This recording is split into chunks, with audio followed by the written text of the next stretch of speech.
Hi students, in our last lecture we have seen about the coefficient of absorption, coefficient of reflection, coefficient of transmission, that is small a, small r and small t. Okay. Also we have seen what is absorption, reflection and transmission of radiation. We have also seen the processes of heat transfer, in which there are three processes. First is conduction, second is convection and third is radiation. Conduction, it is the slowest process of heat transfer in which the molecules are not actually migrated. Conduction takes place only in solids and it is the slowest process. Okay. Then second is convection. In convection we have seen that it occurs in only liquids and gases. It does not occur in solids. Convection is faster than that of the conduction, and in convection molecules are actually migrated. Then third is radiation. In the radiation process, the heat is transferred in the form of electromagnetic waves, which does not require medium for their propagation. So for radiation the medium is not necessary and radiation takes place in vacuum also. Okay. Example of the radiation is the process of transfer of light from the sun to the earth is the radiation. Okay. Radiation is the fastest process of heat transfer and conduction is the slowest process of heat transfer. In convection, I have told you that it occurs in liquids and gases. आता या convection मध्ये एक थोडासा point आपल्याला लक्षात ठेवायचा आहे, तो म्हणजे काय, तर कन्व्हेक्शनचं ॲप्लिकेशन कुठे असतं, तर कन्व्हेक्शन कुठे अप्लाय केलं जातं, तर सी ब्रीज आणि लँड ब्रीज जेव्हा तयार होतात त्यावेळेस काय असतं, तिथे काय असते प्रोसेस, कन्व्हेक्शन ही प्रोसेस असते. बघा इथं आपल्याला बघायचं आहे की पहिल्यांदा कन्व्हेक्शनमध्ये सी ब्रीज आणि लँड ब्रीज म्हणजे काय आहे ॲक्च्युली. आता हा जो पॉईंट लिहिला होता मी, हा इथे आपण लास्ट लेक्चरमध्ये बघितलेला आहे. A plus r plus t is equal to काय असतं, 1 असतं. ए म्हणजे काय आहे, कोएफिशियंट ऑफ ॲब्सॉर्प्शन, आर म्हणजे आहे कोएफिशियंट ऑफ रिफ्लेक्शन आणि टी म्हणजे आहे कोएफिशियंट ऑफ ट्रान्समिशन.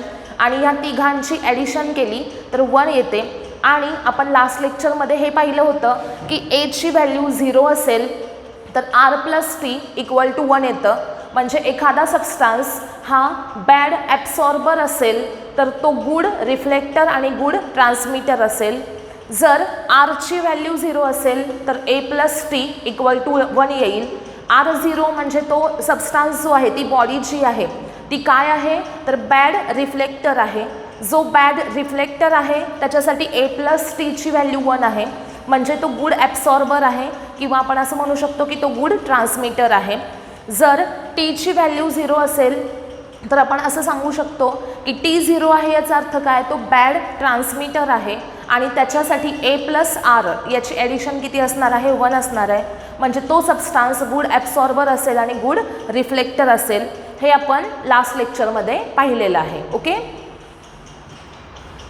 आता आपण नेक्स्ट पॉईंट बघणार आहोत, sea breeze and land breeze. आता सी ब्रीज आणि लँड ब्रीज हे जे आहे हे तुम्हाला थेरीमध्ये नाही आहे, टेक्स्टबुकमध्ये थेरीमध्ये नाही, पण सी ब्रीज आणि लँड ब्रीज हा कन्सेप्ट आपल्याला माहीत असला पाहिजे. It is the application of the convection process. Sea breeze म्हणजे काय आणि लँड ब्रीज म्हणजे काय हे आपल्याला बघायचं आहे. कन्सिडर करा, सपोज डे टाईम आहे, डे आहे आणि इथं आहे सपोज सी वॉटर आणि इकडे आहे लँड. आता इथे काय सांगितलं मी, सी वॉटर आहे आणि इकडे काय आहे तर लँड आहे. आता नीट लक्षात घ्यायचं आहे आपल्याला, समुद्र किनारा आहे सपोज. ओके. तर तिथं समुद्राच्या एका साईडला पाणी आहे, एका साईडला समुद्राच्या बाजूला रेती आहे. तर आता डे टाईम, डेला काय होतं बघायचं आहे आपल्याला. इन डे टाईम मला सांगा, दिवसा पाणी आणि लँड याच्यामधलं गरम काय असतं जास्त? दिवसाचं जमीन गरम असते का पाणी गरम असतं जास्त? तर जमीन गरम असते आणि पाणी जे आहे कंपॅरेटिव्ह टू लँड कसं असेल, थोडंसं कूल असेल. बरोबर. काय सांगितलं मी की in day time the C water is cooler than the land. Okay. आणि सेकंड कंडिशन आपल्याला बघायची आहे ती म्हणजे आहे नाईट टाईम. म्हणजे इथं आहे सपोज सी आणि इकडे आहे लँड. तर नाईटला काय होतं आपल्याला बघायचं आहे. नाईटला बघा, डेला काय होतं सांगितलं मी की सी वॉटर कसं असतं, कूल असतं कोणापेक्षा, लँडपेक्षा. आणि नाईटला हे जे सी वॉटर आहे ते गरम असतं आणि लँड जी आहे ती कंपॅरेटिव्हली थंड झालेली असते. बरोबर की नाही? बघा काय सांगितलं मी, समुद्रकिनारा तुम्ही आठवा सगळ्यांनी. तिथं तुम्ही दिवसाचं जर त्या रेतीवर बसलात तर ती रेती तुम्हाला भासते पायाला, पण तुम्ही पाण्यामध्ये गेलात तर पाणी कसं असतं, थंड असतं. पण रात्रीच्या वेळेस जर तुम्ही समुद्राच्या पाण्यामध्ये उतरला तर तिथे काय होतं, तर ते पाणी जे आहे ते आपल्याला गरम वाटतं आणि कंपॅरेटिव्ह टू वॉटर ती जी लँड आहे ती कशी असते, थंड असते. म्हणजेच इथं सी वॉटर जे आहे ते कसं आहे, कूल आहे. कधी? डे टाईमला. आणि इथं लँड कधी आहे, कूल? नाईट टाईमला. बरोबर. आणि इथं लँड कशी असणार आहे, हॉट असणार आहे डे टाईमला. आणि इथं सी कसं असणार आहे, तर हॉट असणार आहे. हे कळलं सगळ्यांना? बघा, डे टाईमला कोण कूल आहे, सी वॉटर कूल आहे आणि लँड कशी आहे, हॉट आहे. आणि नाईट टाईमला सी वॉटर हॉट आहे आणि लँड कशी आहे, तर कूल आहे. आता बघा, या सी वॉटरच्या वर इथं काय आहे, एअर आहे. या लँडच्या वर इथं काय आहे, एअर आहे. सेम तसंच इथे सी लँडच्या वर एअर आहे, सीच्या वर काय आहे, एअर आहे. एअर फ्लो होती आहे. बरोबर. तर याच्यामध्ये काय होतं बघा, सी वॉटर कसं आहे, कूल आहे. मग त्याच्यावर जी एअर आहे ती सुद्धा कशी असेल, कूल एअर असेल. इथं लँड कशी आहे सांगितलं आहे, हॉट आहे. लँड हॉट असेल तर त्याच्यावरून जी एअर फ्लो होते ती सुद्धा कशी असणार आहे, तर हॉट एअर असणार आहे. इथं काय होतं बघा, तर इथं लँड कूल आहे. म्हणजे लँडच्या वर जी एअर फ्लो होती आहे ती कशी आहे, कूल आहे. आणि इथं सी वॉटर हॉट आहे. म्हणजे त्या सीच्या वर जी एअर आहे ती कशी आहे, हॉट आहे. आता आपल्याला माहिती आहे की हीट ट्रान्सफर हा कुठून कुठे होतो. हीट एनर्जी कोणाकडून कोणाकडे ट्रान्सफर केली जाते, तर हायर टेम्परेचरपासून लोअर टेम्परेचरकडे. मग आता इथं हायर टेम्परेचरला कुठली एअर आहे, तर लँडच्या वर इथं जी एअर असणार आहे ती एअर कशी आहे, हॉट आहे. मग ही एअर कुठे जाणार आहे बघा, इकडे जाणार आहे. कुठं? सीकडे जाणार आहे. असं का होतं, का तर इथं याच्यावर असणारी एअर ही हॉट आहे, तिचं टेम्परेचर जास्त आहे. टेम्परेचर जास्त असल्यामुळे ती एअर जी आहे ही वर जाईल आणि इकडे जी एअर कूल आहे ती इकडे येणार आहे. कुठे येणार आहे, इकडची कूल एअर ही या लँडच्या वर येणार आहे, इथं येणार. याच्यामुळं ही इथं काय होणार, गरम होणार आहे आणि तिचं टेम्परेचर वाढल्यामुळे ती लाईट वेट होईल आणि लाईट वेट झाल्यामुळे परत वर निघून जाईल आणि इकडची कूल एअर परत इकडे येईल. म्हणजे जसं मी काल कन्व्हेक्शन प्रोसेस सांगितलेली होती, पाणी घेतलेलं आहे तुम्ही कंटेनरमध्ये एखाद्या आणि गॅसवर तुम्ही ठेवलं गरम होण्यासाठी, तर काय होतं, वॉटर मॉलिक्युल्स, वॉटर पार्टिकल्स जे बॉटमला आहेत ते पहिल्यांदा गरम होतात, त्यांचं टेम्परेचर वाढतं, ते हलके होतात, लाईट वेट होतात आणि नंतर ते कुठे जातात, अपवर्ड डायरेक्शनमध्ये जातात. बरोबर. आणि वर जे हेवी पार्टिकल्स आहेत, कूल पार्टिकल्स, ते कुठे येतात, बॉटमकडे येतात. म्हणजे खालचे पार्टिकल्स वर जातात, वरचे पार्टिकल्स खाली येतात. आणि म्हणजेच काय की ज्याला हीट पाहिजे असे कूल पार्टिकल्स हे स्वतःहून सोर्सकडे येतात, हीट घेतात. बरोबर की नाही? मग तशीच प्रोसेस सेम इथं होते. बघा, या लँडच्या वर इथं जी एअर आहे तिचं टेम्परेचर जास्त आहे, त्याच्यामुळं तिथले एअर पार्टिकल्स जे आहेत त्यांचं वजन काय झालं, कमी झालं. ते लाईट झाले. लाईट झाल्यामुळे ते वर गेले आणि त्यांची जागा कुणी घेतली, तर इकडचे जे कूल पार्टिकल्स आहेत, इथं एअर आहे, तिचे कूल पार्टिकल्स जे आहेत ते पार्टिकल्स इकडे मूव्ह झाले, बरोबर, सोर्सकडे. आता लँड गरम आहे ना, म्हणजे तो काय झाला, हीटचा एक प्रकारे सोर्स झाला. मग सोर्सकडे आले म्हणजे इथले एअर पार्टिकल्स सोर्सकडे आले, हीट घेतली आणि परत इकडं गेले, बरोबर. म्हणजे इथं कुठून कुठे एअर फ्लो होते, फ्लो कसा आहे बघा एअरचा, सी टू लँड, बरोबर की नाही. कुठून एअर फ्लो झाली, सी पासून कोणाकडे गेली, लँडकडे गेली. मग आता ज्याच्यापासून एअर गेली तो ब्रीज तयार झाला असं लक्षात ठेवायचं. मग आता इथे कोणता ब्रीज तयार होणार आहे, तर सी ब्रीज. ओके, म्हणजे डे टाईमला ब्रीज कोणता तयार होणार आहे, तर सी ब्रीज. आता इथे ब्रीज हा वर्ड लिहिलेला आहे, ब्रीज नाही, सी ब्रीज. सी ब्रीज कधी तयार झाला, डे टाईमला एअर कुठून कुठे फ्लो झाली, sea to land. Sea to land गेली त्यावेळेस कोणता ब्रीज तयार होतो, सी ब्रीज तयार होतो. आता नाईट टाईमला प्रोसेस काय होते बघूया आपण. नाईटला लँड ही कशी आहे, कूल आहे, आणि सी वॉटर जे आहे ते कसं आहे, हॉट आहे. मग आता इथे एअर फ्लो होताना कशी फ्लो होणार, तर बघा या सी वॉटर हॉट आहे, सी वॉटरच्या वर इथे जी एअर असणार आहे ती कसं असणार आहे, हॉटर एअर असणार आहे. तिचं टेम्परेचर जास्त आहे, त्याच्यामुळं तिचं वजन कमी असेल, लाईट वेट असेल, आणि त्यामुळं इथले एअर पार्टिकल्स जे आहेत ते कुठं निघून जातील, अपवर्ड डायरेक्शनमध्ये जातील, आणि तिथल्या एअर पार्टिकल्सची जागा कुणाकडून रिप्लेस केली जाईल, तर इथं लँडकडे, इथं वर जी एअर आहे ती कूल आहे, ती कूल एअर जी आहे ती कुणाकडे जाईल, तर सीकडे जाईल. सीकडे जाईल कशासाठी, टेम्परेचर इन्क्रीज होण्यासाठी, म्हणजेच हीट एनर्जी घेण्यासाठी, बरोबर. इथले कूलर पार्टिकल्स कुठे गेले, तर इकडं एक मिनिट, हां, इथले कूलर पार्टिकल्स कुठे गेले, सीकडे गेले. लँडकडून एअर कुठे मूव्ह झाली, सीकडे मूव्ह झाली. म्हणजे इथं होतं काय बघा, तर ही जी हॉट एअर आहे ही वर गेली, आणि इथं कूल पार्टिकल्स हे हॉट सरफेस जो आहे त्याच्याकडे हीट घेण्यासाठी गेले. म्हणजेच काय होतं, ज्याला हीट पाहिजे तो स्वतःहून कुठे जातो, सोर्सकडे जातो, बरोबर. ज्याला हीट पाहिजे तो स्वतःहून कुठे जातो, हीटच्या सोर्सकडे जातो, एनर्जी घेतो आणि तिथून बाजूला जातो. मग आता इथे एनर्जी कुणाला पाहिजे होती, तर इथं जी कूल एअर लँडच्या वर आहे तिला एनर्जी पाहिजे होती, बरोबर. आणि मग ते पार्टिकल्स जे आहेत ते इथं गेले, इथं सोर्स आहे हीटचा, त्याच्याकडनं एनर्जी घेतली, त्यांचं टेम्परेचर इन्क्रीज झालं, आणि मग लाईट झाल्यामुळे ते वर गेले. ओके, म्हणजे हा फ्लो कसा चालू राहील बघा, तर कूल एअर लँडपासून कुठे जाईल, सीकडे जाईल, सीपासून हॉट एअर परत अशी ॲटमॉस्फिअरमध्ये जाईल.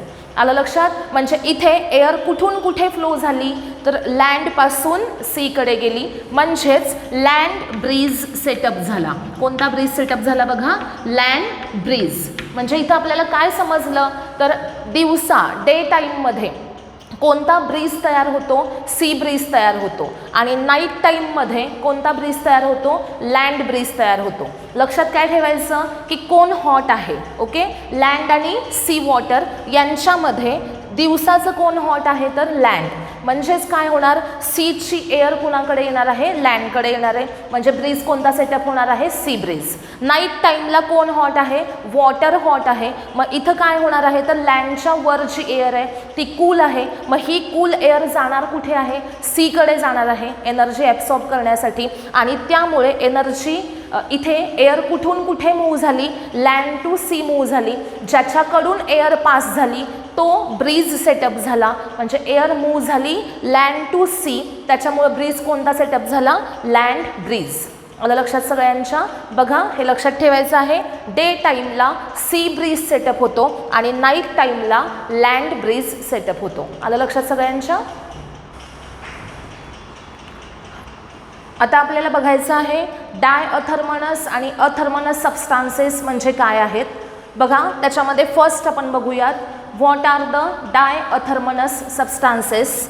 डायअथर्मनस सबस्टान्स म्हणजे काय, तर ज्याच्यासाठी टीची व्हॅल्यू 1 असते अशा सबस्टान्सला डायअथर्मनस सबस्टान्स असं म्हटलं जातं, आणि ज्या सबस्टान्ससाठी टीची व्हॅल्यू 0 असते त्या सबस्टान्सला काय म्हटलं जाईल, तर अथर्मनस सबस्टान्स. बघा टी म्हणजे काय, तर कोइफिशियंट ऑफ ट्रान्समिशन.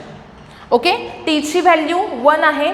याचा अर्थ इथं ए आणि आर या दोन्ही व्हॅल्यूज किती आहेत तर 0 आहेत आणि त्याचमुळे टीची व्हॅल्यू किती आहे इथं 1 आहे. कारण आपल्याला माहिती आहे a plus r plus T equal to किती असतं 1 असतं. मग जर टी इक्वल टूच 1 असेल तर ए आणि आर या दोन्ही व्हॅल्यूज किती असल्या पाहिजेत तर 0 असल्या पाहिजेत. आणि अथर्मनस सबस्टान्सेस जे आहेत त्यांच्यासाठी टीची व्हॅल्यू किती असते 0 असते. म्हणजेच ए प्लस आर इक्वल टू किती असतं 1 असतं. म्हणजे याच्यावरून आपल्याला काय समजतं तर इथं टीची व्हॅल्यू 0 आहे. याचा अर्थ तो काय आहे तर बॅड ट्रान्समीटर आहे. बरोबर, टी 0 आहे. याच्यावरूनच आपल्याला काय समजतं तर तो सबस्टान्स कसा आहे बॅड ट्रान्समीटर आहे. आणि इथं टीची व्हॅल्यू 1 आहे. त्याच्यावरून आपल्याला काय समजतं की तो गुड ट्रान्समीटर आहे. बघा, टीची व्हॅल्यू 1 कुणासाठी आहे सांगितलं मी डाय अथर्मनस सबस्टान्सेससाठी. म्हणजे diathermanous substances are good transmitter of heat radiations and athermanous सबस्टान्सेससाठी टीची व्हॅल्यू 0 आहे. म्हणजेच काय तर athermanous substances are bad transmitter of heat radiations.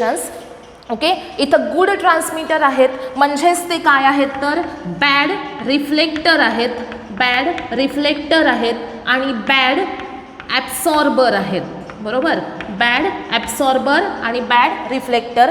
Dye अथर्मनस substances are good transmitter but they are bad reflector and bad absorber, whereas अथर्मनस substances are bad transmitter, that is they are good absorber and reflector. म्हणजे good absorber आणि good reflector आहेत. म्हणजे त्यांच्याकडे जी heat energy incident असणार आहे त्या सबस्टान्सवर तर त्यातली काही हीट एनर्जी ही ॲब्सॉर्ब केली जाईल, काही हीट एनर्जी ही रिफ्लेक्ट केली जाईल, पण एनर्जी ट्रान्समिट केली जाणार नाही. आणि इथं काय होतं तर यांच्यासाठी ए आणि आरची व्हॅल्यू 0 आहे. याचा अर्थ या बॉडीजवर इन्सिडंट असणारी जी हीट एनर्जी आहे ती ॲब्सॉर्ब केली जात नाही, रिफ्लेक्ट केली जात नाही. जेवढी एनर्जी त्यांच्यावर इन्सिडंट आहे ती सगळीच्या सगळी एनर्जी काय केली जाते फक्त आणि फक्त ट्रान्समिट केली जाते. ओके, अशा प्रकारे हे डाय अथर्मनस सबस्टान्सेस आहेत. काय सांगितलं मी डाय अथर्मनस सबस्टान्सेस म्हणजे काय लक्षात ठेवायचं त्यांच्यासाठी टीची व्हॅल्यू किती असते 1 आणि अथर्मनस सबस्टान्सेस म्हणजे काय त्यांच्यासाठी टीची व्हॅल्यू किती असते 0. आता याची डेफिनेशन काय असेल सांगा मला. टीची व्हॅल्यू 1 आहे म्हणजे इथं काय होतं तर जेवढी हीट एनर्जी इन्सिडंट आहे ती सगळीच्या सगळी एनर्जी काय केली जाते ट्रान्समिट केली जाते, ॲब्सॉर्ब आणि रिफ्लेक्ट केली जात नाही. अशा सबस्टान्सला काय म्हणायचं आहे तर diathermanous substances. The substances which transmit all the heat energy incident on them are called as the diathermanous substances. Okay, now what are the athermanous substances? The substances which do not transmit any amount of energy which is incident on them. Okay, जी incident energy आहे त्यातली काहीही energy transmit केली जात नाही अशांना काय म्हणायचं athermanous substances. And what athermanous substances do they transfer. Transmission काय सांगितलं मी 0 आहे आणि पुढे काय सांगितलं तर ते काय करतात तर जेवढी एनर्जी इन्सिडेंट आहे ती एनर्जी काय करतात ॲब्सॉर्ब करतात आणि काय करतात तर रिफ्लेक्ट करतात, ट्रान्समिट करत नाहीत. ओके, मग आता एखादा सबस्टान्स एनर्जी ट्रान्समिट करत नाही म्हणजे काय आहे बघा. त्याला आपण एक वर्ड यूज करू शकतो they are opaque to the transmission. म्हणजे हे जे सबस्टान्सेस आहेत हे एनर्जी ट्रान्समिट करत नाहीत म्हणजेच ते कसे आहेत बघा opaque to the transmission. Okay, opaque to the transmission याचा अर्थ काय तर ते अपोज करतात ट्रान्समिशनला, ट्रान्समिशन होऊ देत नाहीत. असे सबस्टान्सेस म्हणजे काय अथर्मनस सबस्टान्सेस. मग याचे एक्झाम्पल्स काय आहेत बघा. डाय अथर्मनस सबस्टान्सेसचे एक्झाम्पल्स आहेत ग्लास, क्वार्ट्ज, त्यानंतर ड्राय एअर, त्यानंतर हायड्रोजन, ऑक्सिजन, एक्सेट्रा. हे जे एक्झाम्पल आहेत हे कोणाचे आहेत तर डाय अथर्मनस सबस्टान्सचे एक्झाम्पल आहेत. आणि अथर्मनस सबस्टान्ससाठी एक्झाम्पल आहेत वूड, त्यानंतर water, moist air, wood, water, moist air, त्यानंतर iron, copper. These are the examples of athermanous substances. काय सांगितलं मी तुम्हाला की डायअथर्मनस सबस्टान्स म्हणजे काय? The substance which transmits all the heat energy incident on them. Okay, the substance which transmits all the heat energy incident on them are called as the diathermalous substances. For diathermalous substances, T equal to 1, that is coefficient of transmission is equal to 1, and A and R are 0, that is coefficient of absorption and reflection are 0. So examples are glass, quartz, dry air, hydrogen and oxygen. Then what are the athermalous substances? The substances which does not transmit any energy incident on them are called as the athermalous substances. Athermalous substances absorb and reflect the energy incident on them. Okay, they are opaque to the transmission, and examples are wood, water, moist air, iron, copper, etc. अजूनही असू शकतात. आलं लक्षात सगळ्यांच्या? इथे आता आपण काय बघितलं? डायअथर्मनस आणि अथर्मनस सबस्टान्सेस म्हणजे काय आहेत. ओके, आता आपण नेक्स्ट पॉईंट बघणार आहोत. बघा, perfectly black body. Perfectly black body म्हणजे काय आणि ब्लॅक बॉडी म्हणजे काय हे बघूयात आपण.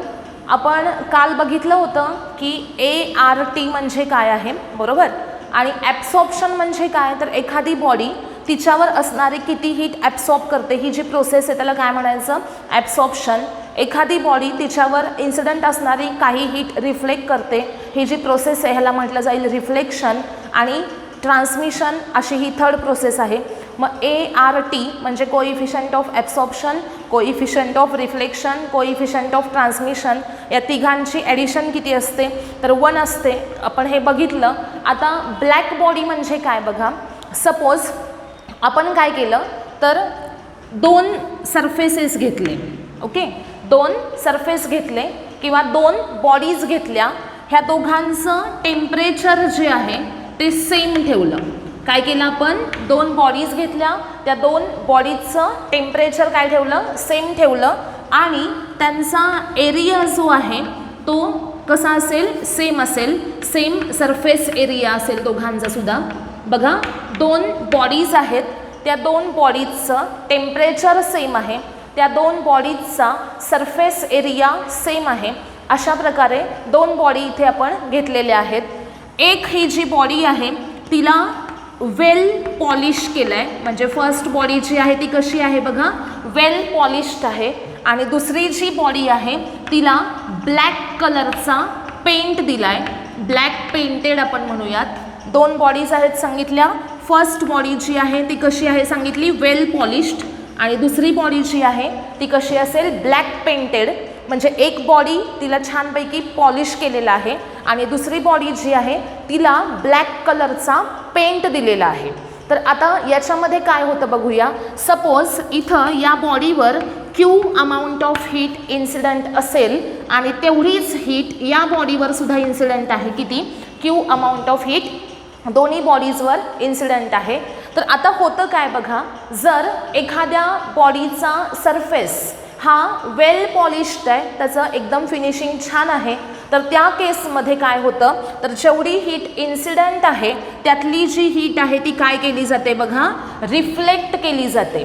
म्हणजे पॉलिश केलेला जो सरफेस आहे तो सरफेस कसा असतो तर गुड रिफ्लेक्टर असतो. एखादा पॉलिश्ड सरफेस आहे तो काय असतो? गुड रिफ्लेक्टर असतो. म्हणजेच काय, तो काय करतो तर त्याच्यावर इन्सिडंट असणारी मॅक्झिमम हीट रेडिएशन्स काय केले जातात? रिफ्लेक्ट केले जातात. मग अशा प्रकारे जर वेल पॉलिश्ड सरफेस असेल तर तो काय करणार आहे तर त्याच्यावर असणारी इन्सिडंट असणारी जी हीट रेडिएशन्स आहेत ती हीट रेडिएशन्स काय होणार आहेत बघा, त्या सरफेसपासून मॅक्झिमम अमाऊंटमध्ये रिफ्लेक्ट केली जाणार आहेत. आता ब्लॅक पेंट केलेला असेल, समजा Q अमाऊंट ऑफ हीट त्याच्यावर इन्सिडंट झाली, त्या बॉडीला तुम्ही काय केलं आहे? ब्लॅक कलरचा पेंट केला आहे. तर ती बॉडी काय करते, तिच्यावर असणारे इन्सिडंट असणारे जे हीट रेडिएशन्स आहेत ते मॅक्झिमम हीट रेडिएशन्स काय केले जातात तर ॲब्सॉर्ब केले जातात. ती स्वतःमध्ये ते ॲब्सॉर्ब करून घेते. फरक लक्षात ठेवा, दोन बॉडीज आहेत, दोघांचं तुम्ही काय ठेवलं, टेम्परेचर सेम ठेवलेलं आहे. इचं जेवढं टेम्परेचर आहे तेवढंच या बॉडीचं आहे. दोघांचा सरफेस एरिया इक्वल आहे.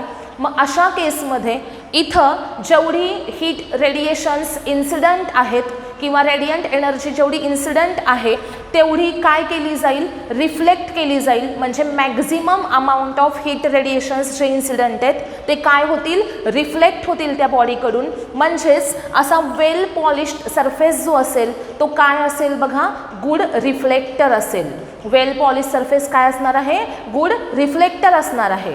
त्यानंतर जर एखादा तसला सरफेस घेतलेला आहे आपण आणि त्याला ब्लॅक कलरचा पेंट दिला तर तो त्याच्यावर इन्सिडंट असणारे जे हीट रेडिएशन्स आहेत तो रिफ्लेक्ट करणार नाही. तो काय करेल तर जास्तीत जास्त हीट रेडिएशन्स हे स्वतःमध्ये ॲब्सॉर्ब करेल. ओके, म्हणजे जर ब्लॅक पेंट केला तर तो झाला ऑब्जेक्ट गुड ॲब्सॉर्बर आणि जर त्याला वेल पॉलिश केला असेल तर तो सरफेस काय झाला तर गुड रिफ्लेक्टर झाला. मग आता परफेक्टली ब्लॅक बॉडी म्हणजे काय, ब्लॅक बॉडी म्हणजे काय असते, ब्लॅक बॉडी म्हणजे काय असेल तर अशी बॉडी जी तिच्यावर इन्सिडंट असणारी हीट रेडिएशन्स जी आहे ती मॅक्झिमम अमाऊंटमध्ये काय करते, ॲब्सॉर्ब करते, ती म्हणजे काय असते, ब्लॅक बॉडी असते. परफेक्टली ब्लॅक बॉडी म्हणजे काय, the body which absorbs all the heat incident on it. काय सांगितलं, the body which absorbs all the heat incident on it is called as the perfectly black body. अशी body जी तिच्यावर incident असणारी सगळीच्या सगळी heat absorb करते त्या बॉडीला काय म्हटलं जातं, परफेक्टली ब्लॅक बॉडी असं म्हटलं जातं. ओके, आणि ब्लॅक बॉडी म्हणजे काय तर सगळी हीट ॲब्सॉर्ब केली जाणार नाही पण मॅक्झिमम अमाऊंट ऑफ हीट काय केली जाईल तर ॲब्सॉर्ब केली जाईल. आलं लक्षात, ब्लॅक बॉडी म्हणजे काय, the body which absorbs maximum amount of heat incident on it. And what is the perfectly black body? The body which absorbs all the heat incident on it is called as the perfectly black body. आता नेचरमध्ये अशी कोणतीही body present नाही जी perfectly black body आहे.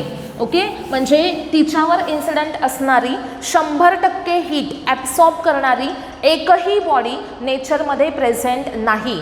मग lamp black ही एक अशी body आहे किंवा आणखीन एक घेऊ शकता तुम्ही प्लॅटिनम ब्लॅक, लॅम्प ब्लॅक और प्लॅटिनम ब्लॅक ही जी आहे ही याच्यावर इन्सिडंट असणारी 97% ऑफ हीट काय करते, ॲब्सॉर्ब करते. म्हणजे नॅचरली अशी एकही बॉडी प्रेझेंट नाही आहे जी 100% हीट ॲब्सॉर्ब करते. मग लॅम्प ब्लॅक काय आहे तर लॅम्प ब्लॅक ही अशी बॉडी आहे जी तिच्यावर इन्सिडंट असणारी मॅक्झिमम हीट ॲब्सॉर्ब करेल. किती पर्सेंट, जेवढी इन्सिडंट आहे त्याच्या 97% ऑफ हीट लॅम्प ब्लॅककडे ॲब्सॉर्ब केली जाते आणि याच्यापेक्षा जास्त ॲब्सॉर्प्शन पॉवर ही कोणत्याही बॉडीची नॅचरली नाही आहे. आणि म्हणून नॅचरली लॅम्प ब्लॅक जे आहे त्याला परफेक्टली ब्लॅक बॉडी असं अज्युम केलं जातं. बरोबर आहे का, परफेक्टली ब्लॅक बॉडी ती नेचरमध्ये नाही.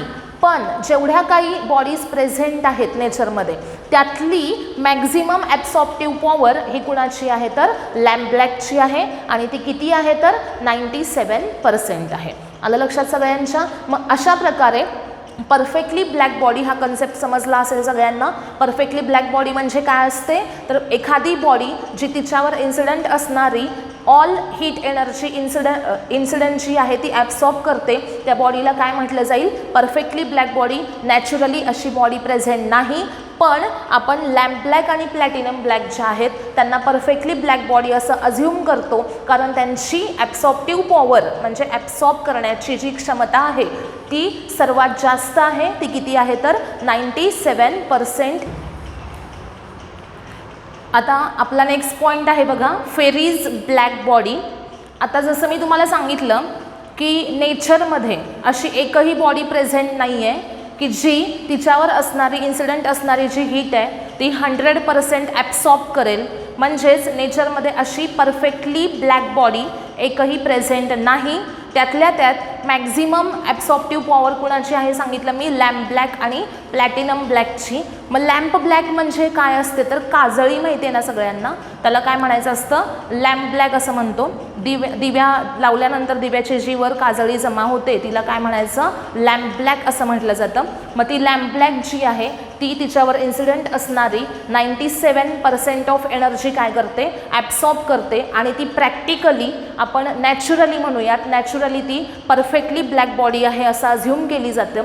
पण फेरी या सायंटिस्टनं काय केलं, फेरी या सायंटिस्टनी प्रॅक्टिकल पर्पजसाठी एक परफेक्टली ब्लॅक बॉडी तयार केली आर्टिफिशियली, ती नॅचरली प्रेझेंट नाही. त्यामुळं फेरी या सायंटिस्टनं काय केलं, आर्टिफिशियली प्रॅक्टिकल पर्पजसाठी एक परफेक्टली ब्लॅक बॉडी तयार केली, जी काय करेल तर तिच्यावर इन्सिडेंट असणारी जी हीट आहे त्यातली 100% जी हीट, सगळीच्या सगळी हीट काय करेल, ॲब्सॉर्ब करेल. अशा प्रकारची परफेक्टली ब्लॅक बॉडी फेरी या सायंटिस्टनं आर्टिफिशियली तयार केली. तर ती कशी तयार केली हे आपण बघूयात. बघा, हे आहे फेरीज परफेक्टली ब्लॅक बॉडी. हा जो क्वेश्चन आहे याची डायग्रॅम फक्त 2 मार्काला विचारली जाते. ओके, तर याच्यामध्ये काय आहे बघा, तर डबल वॉल्ड हॉलो स्पियर आहे. म्हणजे हा जो दाखवलेला आहे ना, ह्याला 2 वॉल आहेत, आउटर वॉल आणि इनर वॉल. अशा प्रकारे 2 वॉल असणारा डबल वॉल्ड हॉलो, हॉलो म्हणजे आतमध्ये कसा आहे तो रिकामा आहे. अशा प्रकारे डबल वॉल्ड हॉलो स्पियर एक घेतलेला आहे. आणि इथं एक त्याला काय आहे, ॲपर्चर, ॲपर्चर म्हटलेलं आहे. म्हणजे इथं याला एक होल आहे, ओपन आहे ते, म्हणजे तो स्पियर जो आहे तो पूर्णपणे क्लोज आहे का, नाही. त्याला एका पॉईंटला इथं काय दिलेलं आहे तर ॲपर्चर आहे, म्हणजेच काय आहे तिथे ओपनिंग आहे त्याला. ओके, आता इनर वॉल आणि आउटर वॉल अशा प्रकारे 2 वॉल आहेत.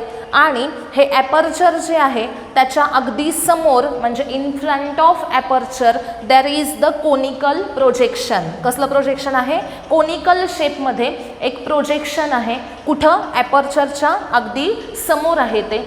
आणि ह्या ज्या 2 वॉल्स आहेत त्यातली ही जी इनर वॉल आहे त्याचा हा इनर सरफेस, म्हणजे ही इनर वॉल आहे तिचा हा आतला सरफेस जो आहे त्याच्यावर कशाचं कोटिंग आहे बघा, लॅम्प ब्लॅकचं कोटिंग आहे. म्हणजे त्या स्पियरच्या इनर वॉलच्या आतल्या सरफेसवर, म्हणजे ह्या आतल्या साईडला कोटिंग कशाचं केलेलं आहे, लॅम्प ब्लॅकचं कोटिंग केलेलं आहे. आणि या आउटर वॉल जी आहे तिच्यावर कोटिंग कशाचं आहे बघा, सिल्वरचं पॉलिश केलेलं आहे. काय केलेलं आहे, सिल्वरचं पॉलिश केलेलं आहे. ओके, म्हणजेच काय काय सांगितलं मी, there is a double walled hollow sphere having an aperture. In front of aperture there is a conical projection and the double walled are having 2 walls, that is inner wall and outer wall. The inner surface of the inner wall is coated with the lamp black and outer surface of the outer wall is coated with silver, that is it is silver polished. आणि ह्या ज्या 2 walls आहेत यांच्यामध्ये ही जी space आहे, ह्या 2 वॉल्सच्या मध्ये काय आहे, स्पेस आहे, ती तिथं इव्हॅक्युएटेड स्पेस असं म्हटलं जातं. म्हणजे तिथं काय आहे, व्हॅक्यूम आहे, इव्हॅक्युएटेड स्पेस आहे. म्हणजेच काय होतं तर यातले हीट रेडिएशन्स जे आहेत इथं व्हॅक्यूम असल्यामुळे त्याच्यातून पास होऊ शकणार नाही आहेत. म्हणजे काय म्हणूयात आपण की इव्हॅक्युएटेड स्पेस आहे, म्हणजे इथं आतमध्ये काय केलं जातं, टेम्परेचर मेंटेन केलं जातं आहे आणि आतली हीट जी आहे ती बाहेर जाऊ शकत नाही, बाहेरची हीट जी आहे ती आतमध्ये येऊ शकत नाही. अशा प्रकारे इथं इव्हॅक्युएटेड स्पेस ठेवलेली आहे. आणि मग आता होतं काय बघा, तर ही जी ॲपर्चर आहे या ॲपर्चरमधून हीट रेडिएशन्स आतमध्ये एंटर करतात, म्हणून त्या रेडिएशन्सला काय म्हटलं जातं, इन्सिडंट रेडिएशन. इन्सिडंट रेडिएशन म्हणजे काय, एंटर करणारे जे रेडिएशन्स आहेत त्याला काय म्हणायचं, इन्सिडंट रेडिएशन्स. अशा प्रकारे हे इन्सिडंट रेडिएशन जेव्हा इथून आतमध्ये एंटर करतात त्यावेळेस ते समोर फॉल कुणावर होतात, कोनिकल प्रोजेक्शनवर. जर काय झालं असतं बघा, ते प्रोजेक्शन्स असे एंटर झाले आणि समोर असा नॉर्मल सरफेस समजा असता तर याच्यावरून रिफ्लेक्ट होऊन ते ॲज इट इज परत मागं गेले असते. बरोबर, म्हणजे एंटर झालेले जे रेडिएशन्स आहेत त्यांच्या पुढे जर नॉर्मल सरफेस असता तर त्या नॉर्मल सरफेसवरून ते रेडिएशन्स काय झाले असते, रिफ्लेक्ट होऊन अपोजिट डायरेक्शनमध्ये ट्रॅव्हल झाले असते. ओके, पण इथं हे प्रोजेक्शन ज्यावेळेस आतमध्ये एंटर करतं त्यावेळेस इथं कोनिकल प्रोजेक्शन आहे, म्हणजे रेडिएशन्स आतमध्ये एंटर झाल्यानंतर इथं शेप कसा आहे बघा, आतमध्ये कोनिकल शेप आहे, नॉर्मल आहे का, नाही. मग काय होणार आहे तर याच्यावर हे रेडिएशन्स फॉल होणार आणि सरफेसला नॉर्मली ते काय होणार आहेत, इथून आतमध्ये आल्यानंतर या सरफेसवर ज्या पॉईंटला ते टच होतील तिथून त्या सरफेसला नॉर्मल ते काय होतील तर रिफ्लेक्ट होतील आणि सरफेस असा तिरका असल्यामुळे सपोज इथं रेडिएशन्स आले आणि मग ते नॉर्मली इकडे काय झाले, इथं या सरफेसवर रिफ्लेक्ट झाले. कशावर तर या डबल वॉल्ड हॉलोस्फिअरच्या इनर वॉलवर रिफ्लेक्ट झाले. आता इथं सपोज पहिलं रिफ्लेक्शन झालं, इन्सिडंट रेडिएशन रिफ्लेक्ट होऊन सपोज इथं आली असेल, याच्यावर कोटिंग कशाचं आहे, लॅम्प ब्लॅकचं कोटिंग आहे. लॅम्प ब्लॅकचं काम काय तर इन्सिडंट असणारी रेडिएशन्स जे आहेत त्यातली 97% ऑफ रेडिएशन्स काय करायचे, ॲब्सॉर्ब करायचे. म्हणजे हीट जेवढी इन्सिडंट होती त्यातली 97% ऑफ हीट ही लॅम्प ब्लॅकने इथं काय केली, ॲब्सॉर्ब केली. त्यानंतर रिमेनिंग हीट ॲब्सॉर्ब करून नंतर जी अजून राहिलेली हीट असेल ती काय होणार, इथून परत रिफ्लेक्ट होणार. इकडे सपोज रिफ्लेक्शन झालं, इथं या रिफ्लेक्शनमध्ये जेवढी हीट पास झाली होती त्यातली 97% हीट जी आहे ती ॲब्सॉर्ब केली गेली. त्यानंतर त्यातली जी शिल्लक राहिलेली हीट आहे ती परत इकडे रिफ्लेक्ट झाली, त्यानंतर इथून ती परत इकडे रिफ्लेक्ट झाली. अशा प्रकारे आतमध्ये काय होणार आहेत, मल्टिपल रिफ्लेक्शन्स होणार आहेत. बरोबर, जेवढी रिमेनिंग आहे त्याचं रिफ्लेक्शन, त्यातली जेवढी रिमेनिंग आहे त्याचं रिफ्लेक्शन, असं प्रत्येक वेळेस होणार. म्हणजे रिफ्लेक्शन नंतर हा सरफेस ॲब्सॉर्ब करणार हीट, ॲब्सॉर्ब केल्यानंतर जी हीट शिल्लक राहते ती रिफ्लेक्ट होते. त्यानंतर परत पुढच्या रिफ्लेक्शनमध्ये त्यातली 97% हीट ॲब्सॉर्ब केली जाते. परत जेवढी काही राहील ती परत रिफ्लेक्ट होणार, त्यातली 97 इथे ॲब्सॉर्ब झाली, त्यानंतर परत जी राहिली ती परत रिफ्लेक्ट झाली. अशा प्रकारे आतमध्ये काय होतात, त्या स्पिअरमध्ये मल्टिपल रिफ्लेक्शन्स होतात. प्रत्येक रिफ्लेक्शनमध्ये 97% हीट ॲब्सॉर्ब केली जाते इन्सिडंट हीटच्या. मग अशा प्रकारे काय होणार आहे बघा, तर इन्सिडंट जेवढी हीट आहे ती मल्टिपल रिफ्लेक्शन्समध्ये त्या लॅम्प ब्लॅकच्या आतल्या सरफेसवर, इनर सरफेसवर काय होणार आहे, ॲब्सॉर्ब होणार आहे. मग अशा प्रकारे मल्टिपल रिफ्लेक्शन्समध्ये जेवढी हीट इन्सिडंट आहे तेवढी सगळीच्या सगळी हीट म्हणजे 100% हीट त्या स्पिअरमध्ये आतमध्ये काय केली जाईल, ॲब्सॉर्ब केली जाईल. मग अशा प्रकारे ह्या स्पिअरमध्ये जेवढी हीट इन्सिडंट होती तेवढी सगळीच्या सगळी हीट ॲब्सॉर्ब झाली आणि म्हणून तो 100% ॲब्सॉर्बर आहे, 100% ॲब्सॉर्बर बॉडी आहे. म्हणून तिला काय म्हटलं जातं, परफेक्टली ब्लॅक बॉडी. आणि ही डिझाईन कोणी केलेली आहे, फेरी या सायंटिस्टनं, आणि म्हणून त्याला फेरीज परफेक्टली ब्लॅक बॉडी असं म्हटलं जातं. ही नॅचरली प्रेझेंट आहे का, नाही, ती आर्टिफिशियली बनवली गेलेली परफेक्टली ब्लॅक बॉडी आहे प्रॅक्टिकल पर्पजसाठी. काय काय सांगितलं, फेरीज परफेक्टली ब्लॅक बॉडीमध्ये आहे काय काय सांगा, डबल वॉल्ड हॉलोस्फिअर आहे. बरोबर, 2 वॉल आहेत, इनर वॉल आणि आउटर वॉल. त्याला एक ओपनिंग आहे त्या स्पिअरला, त्याला आपण काय म्हणूयात, ॲपर्चर असं म्हणूयात. इनर वॉल जी आहे तिच्यावर कशाचं कोटिंग आहे, लॅम्प ब्लॅकचं कोटिंग आहे. आउटर वॉल जी आहे त्याला सिल्वरचं पॉलिश केलेलं आहे. 2 वॉलच्या मध्ये स्पेस आहे, कसली स्पेस आहे ती, इव्हॅक्युएटेड स्पेस आहे, जेणेकरून बाहेरची हीट आतमध्ये एंटर करणार नाही, आतली हीट बाहेर पास होणार नाही. ओके, त्यानंतर आतमध्ये ह्या ॲपर्चरच्या बरोबर फ्रंट साईडला तिथे काय आहे तर कोनिकल प्रोजेक्शन आहे. जेव्हा हीट रेडिएशन्स एंटर करतील त्यावेळेस काय होणार, हा सरफेस नॉर्मल नाही, परपेंडिक्युलर नाही आहे रेडिएशनला, म्हणून ही हीट याच्यातून बाहेर परत जाणार नाही. कोनिकल प्रोजेक्शन आहे त्याच्यामुळं त्या सरफेसला नॉर्मल ती रिफ्लेक्ट होईल आणि मग ती कुठे जाईल, इनर सरफेसवर जाईल. तिथं इन्सिडंट हीटमधली 97% हीट ॲब्सॉर्ब केली जाईल. 3% हीट जी शिल्लक आहे ती परत पुढे जाईल, इथं रिफ्लेक्ट होईल. या पॉईंटला त्या 3% हीटच्या 97% ॲब्सॉर्ब केली जाईल. अशा प्रकारे मल्टिपल रिफ्लेक्शन्स होतील आणि मल्टिपल रिफ्लेक्शन्समध्ये जेवढी हीट इन्सिडंट आहे तेवढी सगळीच्या सगळी म्हणजे 100% हीट त्या बॉडीमध्ये ॲब्सॉर्ब केली जाईल आणि म्हणजेच ती बॉडी कसली झाली तर परफेक्टली ब्लॅक बॉडी झाली. मग अशा प्रकारे ही बॉडी जी आहे ती परफेक्टली ब्लॅक बॉडी आहे. कुणी डिझाईन केलेली आहे, फेरी सायंटिस्टनं, आणि म्हणून त्याला काय म्हणायचं, Ferry's perfectly black body. It is an artificial body. आलं सगळ्यांच्या लक्षात. ओके.